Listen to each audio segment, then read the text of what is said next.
और तीसरा वेद है सामवेद, जो उपासना का वेद है, जो समर्पण का वेद है।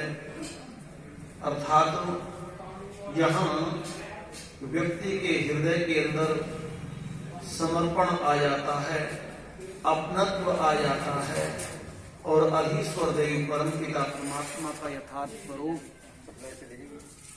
उसे दृष्टिपात आने लगता है। उसे अपने स्वरूप का भी पता चल जाता है, तू कैसा है, तेरा सामर्थ्य क्या है और तेरे सामर्थ्य की सत्ता किसके साथ जुड़ी हुई है। ये सारा प्रकरण सामवेद में आता है। और चौथा जो वेद है वो अथर्व वेद है, अर्थात विज्ञान का वेद है, जिसमें ब्रह्म से लेकर के तृण पर्यंत पदार्थों का सारा ज्ञान ऋग्वेद में दिया है। उसके कर्म करने का, उपयोग करने का तरीका यजुर्वेद में दिया है और फिर उससे प्राप्त कर्म के उपभोग का तरीका सामवेद में है। और शरीर को किस प्रकार से और संसार में किस प्रकार से हम व्यवस्थित रह सकते हैं, ये सारा तरीका अथर्ववेद में दिया है। आइए, यजुर्वेद कर्मकांड का विषय भी होता है और सामवेद उपासना का। जितने हम सब लोग यहाँ पर बैठे हैं, अग्नि एक माध्यम है, अग्नि माध्यम है भौतिक संसार का।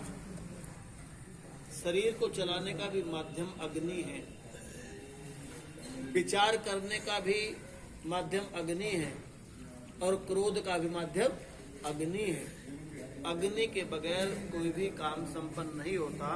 तो हम यहाँ अग्नि का सहारा लेकर के उसमें पदार्थों को प्रदान करते हैं, क्योंकि ये द्रव्य यज्ञ है, ये भौतिक यज्ञ है और भौतिक यज्ञ भौतिक पदार्थों से किया जाता है।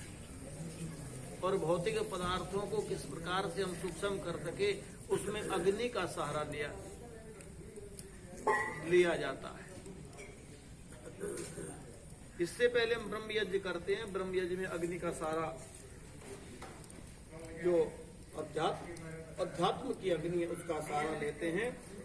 तो इस प्रकार से हम यहाँ अश्वमेध अर्थात अग्निहोत्र से लेकर अश्वमेध पर्यंत यज्ञों को करते कराते हुए, उसके साथ ही कला कौशल उद्योग धंधे श्रेष्ठ कर्म करते हुए, परोपकार करते हुए 100 वर्ष जीने का मन बनाए। और भगवान वेद कहते हैं कि कुर्वन् नवेह कर्माणि जिजी विशेषतम समा।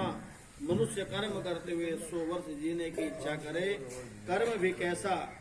बोले निर्णात्मक कर्म करे, परोपकार का कर्म करे। कर्म वह होता है सर्वेषाम अनुकूलनीयम सुखम, जो सबको सुख देने वाला हो, ऐसा कर्म करें। और ऐसा कर्म करें जिसके साथ संस्कार न बने। संसार में रहेंगे तो काम करना ही पड़ेगा, कार्य के बगैर कोई रह नहीं सकता। लेकिन एक कर्म में आसक्ति होती है और एक काम में आसक्ति नहीं होती, वो निष्काम कर्म होता है।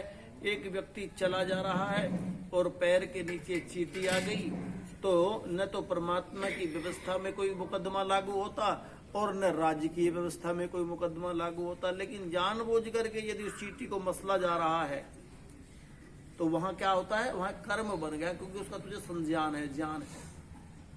अनजाने में किए हुए कर्म का प्रायश्चित या अनजाने में किए। एक किसान जंगल में काम करता, न जाने कितने कीट पतंग और कितने पृथ्वी में रेंगने वाले प्राणी मर जाते हैं, लेकिन उस किसान के साथ में उनकी हत्या का कोई पाप नहीं है, क्योंकि वो अपना कर्म कर रहा है, वो जानबूझ। लेकिन वही व्यक्ति यदि उसको पकड़ करके ऐसे मसलता है तो कर्म बनता है।